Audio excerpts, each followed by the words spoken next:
Actually, today's episode was going to be charging the magnets.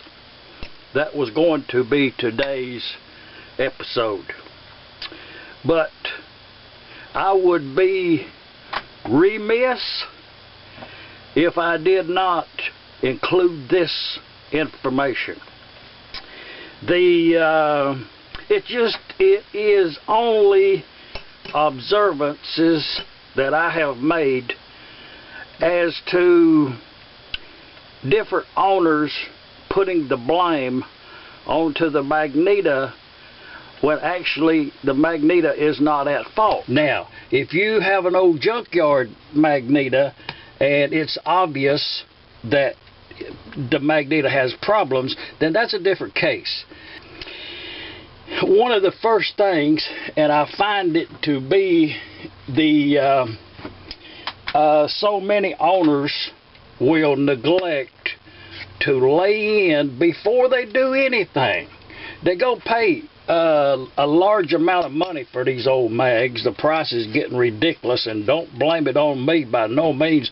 I have got nothing to do with the price that you all are paying for these Magnetos. Oh, it's ridiculous. But you should have a service manual on the Wico EK. A service manual. It's imperative that you have one. It's the first thing you buy. You buy the instruction book and the service manual before you buy anything. Usually, as a rule, when somebody's going to work on a mag, the first thing they do is they run down yonder to the parts store and they get one of these condensers. How do you know you need it? Well, go back a couple episodes there and you'll see where that it's enough talking. Let's get on with the show. And a few things that comes to importance when you're working on these Magnetos. And the first thing, not to put even hands on to the Magneto itself, just the first thing that will be the problem. I got a call. The reason for this episode, just bear with me for a minute here. Leave comments, and this is actually a comment answering video. I got a call earlier this week from an engine owner that wanted me to charge his Magneto, charge the magnets in it. And I know the engine. I've seen the engine run in the past. I've worked on the engine. I know the problem is the guide pin and the armature bushing is wore out in that mag. Well, all the charging in the world will not improve it. It has to be repaired. The charging of the magnets is the last thing to do. One of the problems is worn out parts. And this latch block here, this drive mechanism here is quite common. And in use, it would be on the engine, and it would have a spring here. That's the return.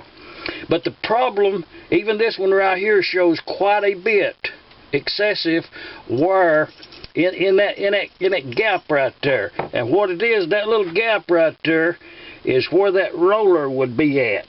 That's where that would be, right in there. And if you get a lot of wear onto the roller, as this one is, quite a bit on both sides. Now, I did make a statement in one of the other videos that you could set these right by turning that roller around a half a turn. Well, actually, you only turn it 1/4 of a turn. This is wear, top and bottom. Okay, if you turn it a half a turn, then all you're doing is putting the bottom on the top and the top on the bottom. It's the same wire upside down. So you have to turn it 1/4 of a turn to get the two new surfaces where that they will be in this gap here. Okay, once you did that to the Magneto, if you have this mechanism, whichever one it is. Now this is kind of generic in this part, but that gap right in there what happens, and you can look at your roller thing there, and it's not a roller. See, it's wore a lot on this side and hardly none on this side. So that means the wiring surface on this this engine came off of will have this part in here wore at an angle.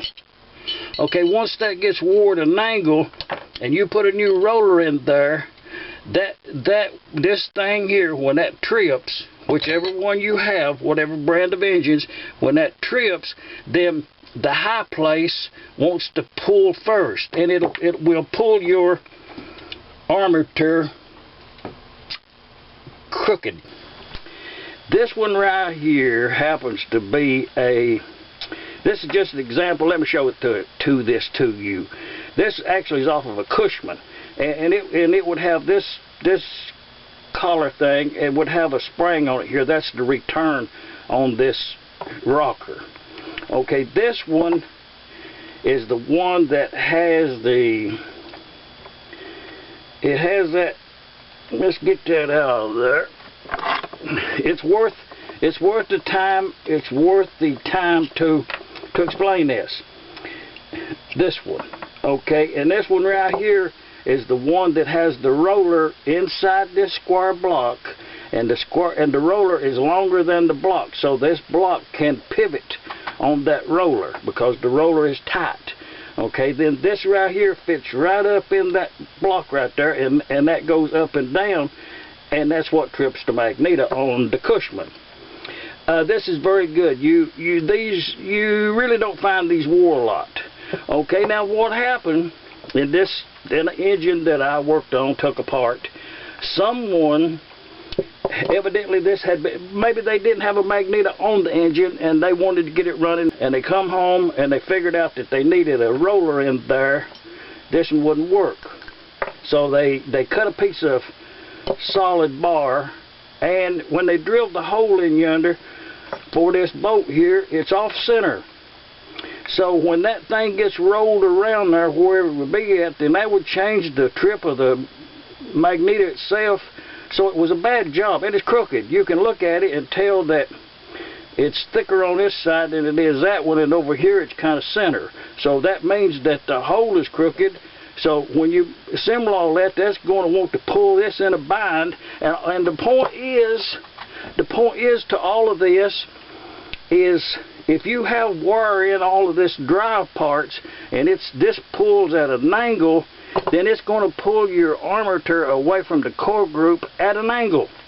And that measurement on that core group to know if your guide pin and armature bushing is wore beyond use, that measurement is 1/32 of an inch. That is that 1/32, that's 0.0132 of an inch. If you figure it out on the micrometer, it's 0.0312. Okay, that's 34 thousandths. So this lead out on this condenser here is bigger. That's even bigger than the allowed movement. So, and that movement is on a magneto. When you trip that magneto, if that will rock, see that one right there? Okay, all of the magnetism in the world will not fix that. And the rock part is the measurement between one side of this. When that comes loose, if you can raise one side, whichever one, and that right there, oh, that's a lot. That's 3/32. So this one will have to be replaced before even magnetism is thought about. So the point of this whole thing is